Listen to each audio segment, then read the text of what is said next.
mid-80s. West winds 5 to 10 miles an hour.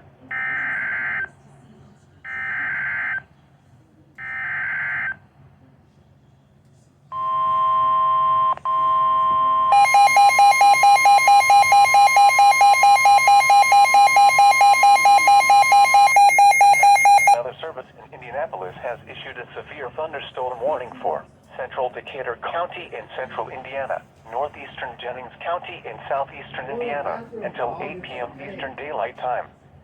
At 7:12 p.m. Eastern Daylight Time, a severe thunderstorm was located 7 miles southwest of Greensburg, or 18 miles east of Columbus, moving southeast at 15 miles per hour.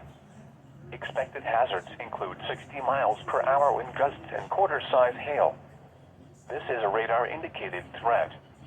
The following impacts are expected. Hail damage to vehicles is expected. Expect wind damage to roofs, siding, and trees.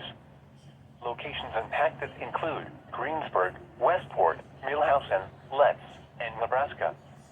This includes Interstate 74 near mile marker 132.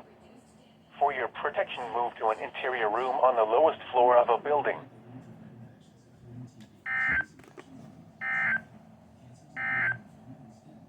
Now for the official national weather.